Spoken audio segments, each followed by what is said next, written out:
আল্লাহর নবীর সিরাত আমাদের জানা ভালো হবে। জোরে কোন কথা ঠিক কিনা বাজান? নবীর সিরাতের মধ্যে প্রথম 13 বছর হলো মক্কায়, 23 বছরের মধ্যে 13 বছর হলো মক্কায়, আর 10 বছর হলো মদিনায়। আপনার কি বিরক্ত হচ্ছেন? তাহলে গুরুত্বপূর্ণ কথা তো একটু গুরুত্ব দিয়ে শোনা লাগবে। সিরাতের 23 বছরের 13 বছর কোথায়? মক্কায়। 13 বছর হলো মক্কায় আর 10 বছর হলো মদিনায়। এই 13 বছরের প্রথম 2 বছর নবী তার নবুয়তকে গোপন রাখলেন। নবী যে নবী হয়েছেন এরা প্রথম 2 বছর গোপন রাখলেন, গোপনে কলেমার দাওয়াত দিলেন। আল্লাহ রাসূল আল্লাহ বলেন, ইয়া রাসূলুল্লাহ, গোপনে শুধু দাওয়াত দিলে হবে না, প্রকাশ্যে আপনি যে আল্লাহর নবী এটা প্রকাশ করতে হবে। আল্লাহ রাসূল বললেন, কার কাছে প্রকাশ করব? বলে, আপনারা আপনজনের কাছে আগে প্রকাশ করেন। সর্বপ্রথম আমাদের নবীকে যিনি বিশ্ব নবী হিসেবে স্বীকার করেছেন তার নাম হলো খাদিজাতুল কুবরা। জোরে কান সুবহানাল্লাহ।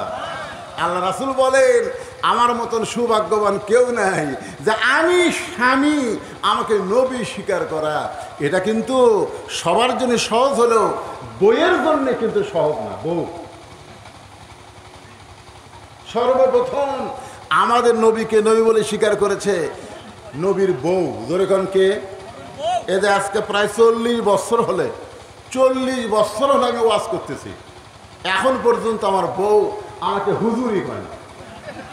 আমি বহুদিন বউকে বলেছিলাম, দুনিয়ার অনেক মানুষ আমাকে হুজুর কয় গো, তুমি একটু আমাকে হুজুর করে ডাকো তো, কেমন লাগে? বইয়ের মুখে হুজুর শুনতে কেমন লাগে? একটু হুজুর হুজুর কত। আর বউ খালি মুসকে মুসকে হাসে। মানে হাসো কেন? বলে, জনগণ আপনাকে চিনে না তাই হুজুর কয়, কিন্তু আমি আপনাকে চিনি, আপনি মাল ডাকি। হুজুর হওয়া এত সহজ নয়। 40 বছর আমাদের পরেও নিজের বইয়ের কাছে আমরা হুজুর হওয়ার পারি নাই। আর সর্বপ্রথম নবী বলে যিনি স্বীকার করেছেন তিনি আর অন্য কোনো মানুষ না, তিনি হলেন নবীর বিবি। জোরে বলেন কথা ঠিক কিনা?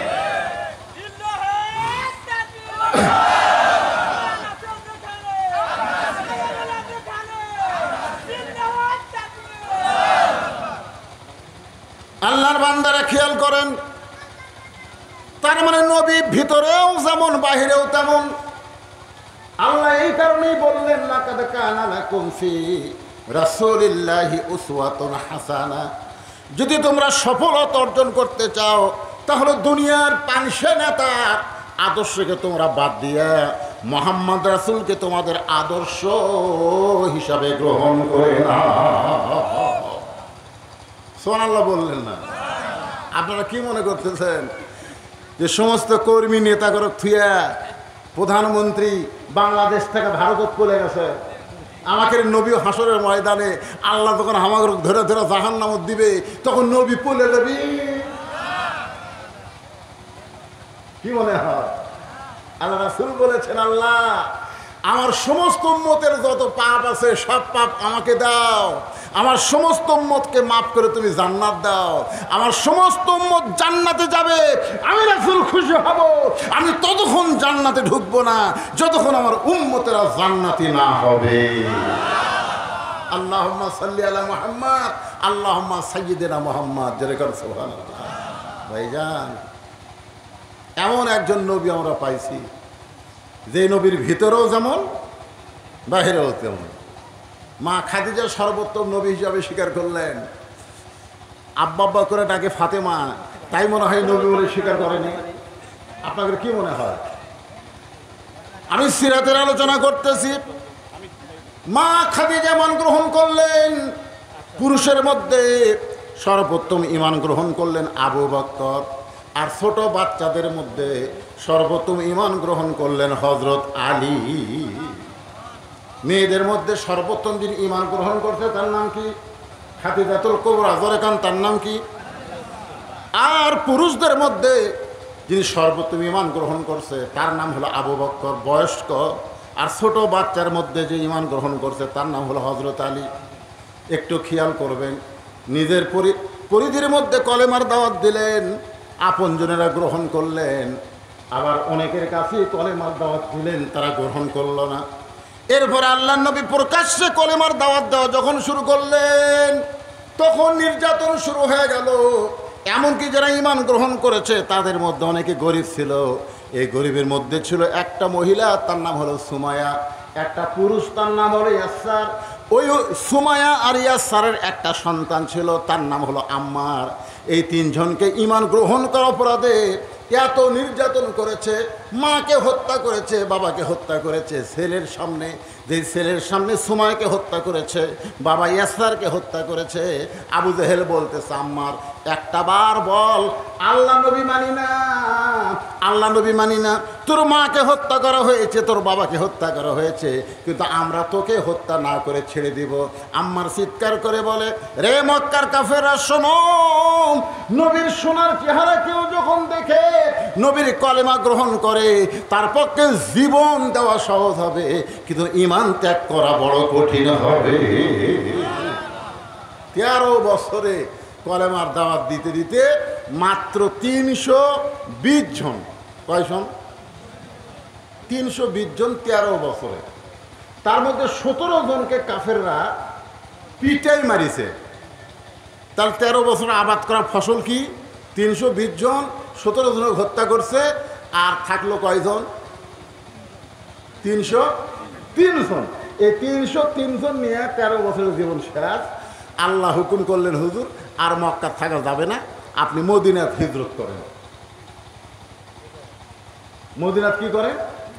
হিজরত করেন। আল্লাহ রাসূল মদিনায় হিজরত করলেন। হিজরতের পরে কয় বছর? জোরে বলেন, কয় বছর? 10 বছর। তাহলে 13 বছরে মুসলমান হল 320 জন, আর 10 বছরে মদিনায় কি করলেন আল্লাহ নবী? একটু শুরুটা শোনেন। প্রথম আল্লাহ নবী মদিনায় এসে সর্বপ্রথম একটা ঘর বানালেন, যে ঘরের নাম হলো মসজিদে কুবা। সর্বপ্রথম মদিনায় যে মসজিদটা তৈরি করছেন আল্লাহ নবী, সে মসজিদের নাম হলো মসজিদে কুবা। যেই মসজিদের মধ্যে 2 রাকাত নামাজ পড়লে আল্লাহ খুশি হয়ে একটা উমরা হজের সওয়াব দিয়ে দেয়। আল্লাহ তাআলা নবীকে 5 ওয়াক্ত নামাজ দিলেন। সে 5 ওয়াক্ত নামাজ তো পাইছেন নবী মক্কায়, নবুয়তের 10ম বৎসরে মেরাজের রাতে। কিন্তু নবী তো মক্কাত নামাজ পাইছে, কিন্তু নামাজ তো কায়েম করতে পারেন নাই। নামাজ খালি পড়লে হবে না, নামাজ কায়েম করা লাগবে। নামাজটা কায়েম করলেন নবী মদিনায়। জোরে কান সুবহানাল্লাহ। আমাদের বাংলাদেশে কিন্তু নামাজ কায়েম নাই। আপনাদের মসজিদ আছে না নাই? এ জোরে কান আছে না নাই? তো মসজিদে কায়েম যদি থাকতো তাহলে কিন্তু সমস্ত মুসলমানকে নামাজ পড়া লাগতো। জোরে কান কথা ঠিক কিনা? আর কায়েম নাই, যার মনে চাই পড়ে, না চাই না পড়ে। হ্যাঁ, যাচ্ছে? আচ্ছা, দাও দাও দাও, তাহলে ভটভটিটা বন্ধ হয়ে যাবে। এরা আসার পর থেকে ওয়াজ করে শান্তি পাওয়া যাচ্ছে। একটু জিকির করে, লা ইলাহা ইল্লাল্লাহ, লা ইলাহা ইল্লাল্লাহ, লা ইল্লাল্লাহ, লা ইলাহা ইল্লাল্লাহ, লা ইলাহা, লা ইলাহা ইল্লাল্লাহু মুহাম্মাদুর রাসূলুল্লাহ সাল্লাল্লাহু আলাইহি ওয়াসাল্লাম। ভাইজান, সময়ের দিকে খেয়াল করে, বিশাল লম্বা নবীর 23 বছরের জিন্দেগি, প্রত্যেকটা পরতে পরতে ওয়াজ আছে, জোরে করা আছে না নাই? কিন্তু আমি মক্কার 13 বছর জিন্দেগিকে শর্টকাট করে চলে আসলাম মদিনায়।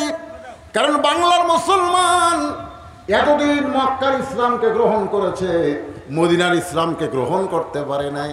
কারণ মক্কার ইসলাম হলো নির্যাতনের ভিতর দিয়ে ইসলাম প্রচার করা, আর মদিনার ইসলাম শুধু নির্যাতন না, ওরা মারবার আলে ধরে মারবি। ধরে কোন কথা ঠিক কিনা?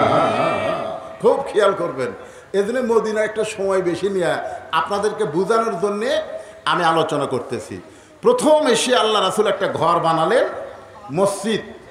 আমার কথা কি হয় শোনো। সর্বপ্রথম যে একটা ঘর বানালেন তার নাম দিলেন কুবা মসজিদ। কি মসজিদ?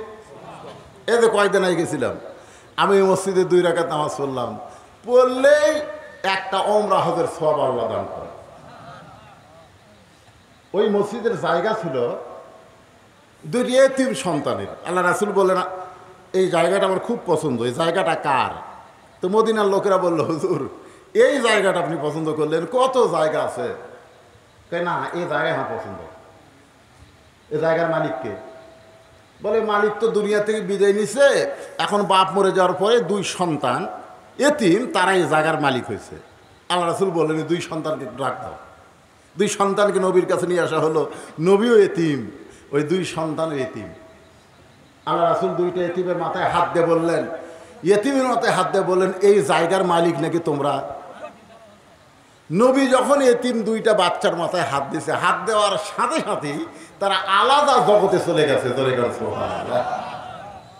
এই বাজারে লোকজন বিরক্ত হচ্ছে, যাও। আল্লাহ নবী দুইটা এতিম বাচ্চার মাথায় হাত দিয়ে বললেন, বাজান এই জায়গার মালিক নাকি তোমরা? তোমাদের বাবা মারা গেছে, আর বাবা মরে যাওয়ার কারণে ওয়ারিশ মোতাবেক তোমরা এই জায়গার মালিক হইছ।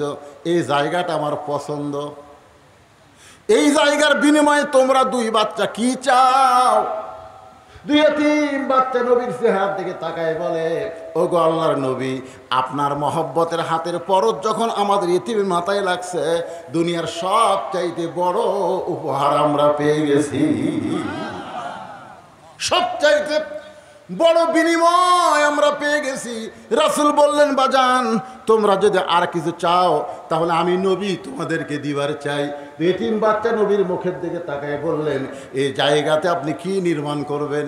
এই জায়গা যে আপনি পছন্দ করলেন, এই জায়গায় কি আপনার বাড়ি নির্মাণ করতে চান? আপনি কি এই জায়গা কেন নিবার চাচ্ছেন? আল্লাহ নবী বললেন, বাজান এই জায়গার মধ্যে একটা ঘর তৈরি করব। আমরা কষ্ট করে তৈরি করব, কিন্তু আমরা ঘরের মালিক হব না, ঘরের মালিক হবেন আমাদের আল্লাহ। এই জায়গাতে একটা ঘর বানানো হবে, আমরা কষ্ট করে ঘর তৈরি করব, আর ঘরের মালিককে এতিম বাচ্চা বলতেছে, তাহলে আমাদের বিনিময় পাই গেছি। আল্লাহ নবী বলে, কি বিনিময়? বলে, আমরা এই জায়গার বিনিময়ে জান্নাত চাই। রাসূল বললেন, সত্যিই তাই? এতিম দুই বাচ্চা বললেন, জান্নাতের চাইতে বড় বিনিময় মুসলমানের সামনে আর কিছু হতে পারে? আল্লাহ রাসূল বললেন, যারা মসজিদ তৈরি করবে, মসজিদে জায়গা দেবে, মসজিদ টাকা পয়সা দেবে, তোমরা দুই এতিম শুধু জান্নাত পাবে না, কিয়ামত পর্যন্ত মসজিদের বিনিময়ে আল্লাহ তাদেরকে জান্নাতের মালিক বানাবে। তাহলে আপনারা যারা মসজিদে জায়গা দিয়েছেন, যারা এত সুন্দর করে মসজিদ বানাচ্ছেন, তাদের মধ্যে অনেকেই দুনিয়াতে আছেন, আবার অনেকে দুনিয়া থেকে কবরে চলে গেছেন। জোরে কোন কথা ঠিক কিনা? তো যারা কবরে গেছে তারা কিন্তু বুঝতে পারতেছে মসজিদ সুন্দর করে গড়ানোর বিনিময় কি, কিন্তু আপনারা যারা বাসে আছেন তারা বুঝতে পারতেছেন না। মসজিদে কোবা নির্মাণ করা হলো। মসজিদে কোবার পরে আল্লাহ রাসূল তৈরি করলেন মসজিদে নববী। মসজিদ নববী, এখানে মদিনাত গেলে আপনি অনেক মসজিদ দেখবেন। এক মসজিদে আল্লাহ নবী খুতবা দিচ্ছেন, সেই মসজিদকে বলা হয় মসজিদে খুতবা। আর একটা মসজিদ আছে মসজিদে কেবলাতাইন, যেই মসজিদে বাইতুল মুকাদ্দাসের দিকে মুখ করে নবী নামাজ শুরু করেছিলেন, নামাজ পড়া অবস্থায় কেবলা পরিবর্তন হয়ে আবার মসজিদে হারামের দিকে মুখ ফেরালেন। ওই মসজিদে দুইটা কেবলা আছে, এখন এক কেবলা বাতিল হয়ে গেছে, আর এক কেবলা চালু, কিয়ামত পর্যন্ত ওই কেবলাই থাকবে, সেটা হলো মসজিদে হারাম। জোরে বলেন সুবহানাল্লাহ। মসজিদ নববী যখন তৈরি করলেন, নবী তৈরি করার পর আল্লাহর নবী একটা নামাজ আদায় করতেছেন, ইমামতি করতেছেন, সাহাবেরা পিছনে নামাজ পড়লেন। নামাজ শেষ করে আল্লাহ রাসূল বললেন, সাহাবীরা আমি তোমাদের সামনে একটা আলোচনা করতে চাই। সাহাবীরা বললেন, হুজুর কি আলোচনা? রাসূল বললেন, তোমরা কি জানো আজকে নামাজের ভিতরে আল্লাহ তাআলা আমার উপরে কোরআন নাজিল করেছে? আবু বকর, উমর, ওসমান, আলী তারা বলতে, হুজুর আমরা একসময় খেয়াল করছিলাম যে আপনার গোটা দেহ থরথর করে কাঁপতেছে।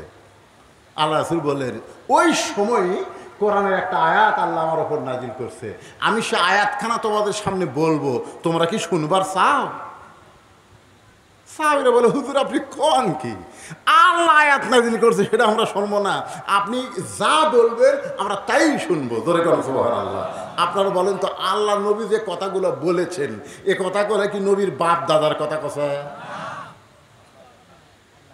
আল্লাহ কোরআনে বলেছেন, মা ইয়ান্তিকু আনিল হাওয়া ইন হুয়া ইল্লা ওয়াহয়ুন ইউহা, নবী যেগুলো কথা বলেছেন, নবী যেগুলো কাজ করেছেন, নফসের তাড়নায় পড়ে কিছুই করেনি, কিছুই বলেনি, সব বলাইছেন কে? আরো জোরে বলেন। সাহাবারা বললেন, ইয়া রাসূলুল্লাহ, কোন আয়াত আল্লাহ আপনার উপর নাযিল করলো? আপনি না বলা পর্যন্ত আমরা উঠব না। আল্লাহ রাসূল বললেন, তাহলে শোনো, আমি যখন নামাজের ইমামতি করতেছিলাম দ্বিতীয় রাকাতের রুকু থেকে যখন আমি দাঁড়াইছি, এমন সময় ফেরেশতা জিবরাইল এসে আমাকে বলতেছে, ইয়া রাসূলুল্লাহ, ইয়া আইয়ুহান নাবিয়্যু হারজিল মুমিনিনা আলাল কিতাল, ওগো নবী, আপনার পিছনে দাঁড়ায় যারা সারিবদ্ধভাবে কাতার সোজা করেছে, যারা জামাতবদ্ধ হয়ে নামাজ পড়তেছে, আপনি শুধু তাদেরকে নামাজ পড়ালে হবে না, তাদেরকে শুধু রোজা রাখলে হবে না, তাদেরকে স্ট্যান্ডিং আর্মির মতন গড়ে তুলতে হবে। ওগো আল্লাহর নবী, একদিন হয়তো মক্কার কাফেরেরা এই মদিনা আক্রমণ করতে পারে। মক্কা থেকে হিজরত করে মদিনে এসে মসজিদে কুবা নির্মাণ করলেন, মসজিদে খুতবা নির্মাণ করলেন, মসজিদে কিবলাতাইন থেকে মসজিদ নববী। আপনি কি জানেন হুজুর, যে কোনো সময় মক্কার কাফেরেরা আপনার মদিনাকে আক্রমণ করতে পারে। আর মক্কার কাফের যখন মদিনা আক্রমণ করবে, তখন দোয়া দিয়া, দরুদ দিয়া, নামাজ দিয়া আপনি মদিনা রক্ষা করতে পারবেন না। ওই মক্কার কাফেরদের বিরুদ্ধে আপনার সাহাবী মুসলমানদেরকে সৈন্য হিসাবে দাঁড়াতে হবে। এই আয়াতের কথা যখন রাসূল বললেন, তখন সমস্ত সাহাবীরা আলহামদুলিল্লাহ আলহামদুলিল্লাহ আলহামদুলিল্লাহ তসবিহ পড়তেছে, কিন্তু একজন মাথা সেই পাগড়ি, মুকুট সেই দাড়ি, জুব্বা পরে নবীর কাছে গিয়ে বলতেছি, ইয়া রাসূলুল্লাহ, এইটা না গন্ডগোলের আয়াত? কিসের আয়াত? কথাটা খেয়াল করে শোনেন। ইয়া আইয়ুহান নাবিয়্যু হারজিল মুমিনিনা আলাল কিতাল, মক্কার কাফেরেরা মদিনা আক্রমণ করবে আর আমরা যায় তাদের সঙ্গে যুদ্ধ করব, এটা না গন্ডগোল? আপনার বলেন তো, ইসলামী আন্দোলন করা এটা কি গন্ডগোল? কথা কন না কেন, গন্ডগোল? এতদিন জঙ্গিবাদী বলে, আমাদেরকে মৌলবাদী বলে ওই শালারা কি বুঝাইছে? হ্যাঁ, ওরা বুঝাইছে আমরা গন্ডগোল। ওয়াজের মধ্যে একটু গ্রহণযোগ্য আন্দোলনী কোরআনের হক কথা বলতে গেলি, কুল জাল হক ওয়া যাহাকাল বাতিল ইন্নাল বাতিলা কানা যাহুকা। হুজুর যে ওয়াজ করতেছে এটা খালি রাজনীতি, গন্ডগোল। দেখেন, মাথার পাগড়ি, মুকুট দাড়ি, পরনে জুব্বা নিয়ে নবীরই সাহাবী নবীর কাছে বলতেছে, হুজুর এটা না গন্ডগোলের আয়াত। আল্লাহ রাসূল কয়, ই কে রে? ই যে আমার পাশে একদিন হলে সামনে কাতার নামাজ পড়তেছে, এই দরবেশ কে রে? যাই নৌকা উঠলে দাড়ি খাওয়ায়, আর সারা দাড়ি লিয়া দরবেশি করছে। ঠিক কিনা? এই দরবেশ কে রে? সিলভার পাশে আইনমন্ত্রী ধরে নিয়ে যখন চলে যাচ্ছে, তখন আইনমন্ত্রী বলতেছে, ভাই ও যে দাড়ি চাষা। তখন এই পুলিশেরা কয়, ওটা কে রে? হায় হায়, অ্যাক্সিডেন্ট না, এটা সালমান এফ রহমান। এই হোকরা দাড়ি কুটি গেল, কাম আছে কি? আল্লাহ রাসূলই চিন্তা পড়ে গেল, মাথার পাগড়ি, মুকুট দাড়ি, পরনে জুব্বা, আর কোরআনের আয়াতকে বলে গন্ডগোলের আয়াত। ই কে রে? কিয়ামত পর্যন্ত যারা হকের বিরুদ্ধে চারণ করবে, ইসলামী আন্দোলনকে গন্ডগোল বলবে, কোরআনের আইন চাওয়াকে রাজনীতি বলবে, এরা কে রে? এরা কে? এমন সময় আল্লাহ তাআলা আবার আয়াত নাযিল করলেন নবীকে জানানোর জন্য। আল্লাহ বললেন, ওয়ামিনান নাসি মান ইয়াকুলু আমান্না বিল্লাহি ওয়া বিল ইয়াউমিল আখিরি ওয়া মা হুম বিমুমিনিন। এরা নামাজ পড়বে, এরা রোজা করবে, এরা আল্লাহকে বিশ্বাস করবে, আখিরাতকে বিশ্বাস করবে, কিন্তু কোরআনের আইনকে, কোরআনের সংবিধানকে গ্রহণ করবে না। আল্লাহ বলতেছেন এরা মুমিনই হইতে পারে নাই, এরা হলো মুনাফিক। এরা মুমিনই না, এরা হলো মুনাফিক। তাহলে যিনি বলতেছেন এটা গন্ডগোলের আয়াত, এর নাম হলো উবাই ইবনে খালফ। নাম কি? উবাই ইবনে খালফ সবচাইতে বড় মুনাফিক, সবচাইতে বড় মুনাফিক। একটু মনোযোগ দিয়ে শুনবেন। বদরের যুদ্ধ হয়ে গেছে, এই মদিনা জীবনের মধ্যে মক্কার কাফেররা মনে করতে থেকে আমরা মনে করছিলাম হিজরত করে যায় কাম বন্ধ করবি, কিন্তু এখন শুনতেছি ওরে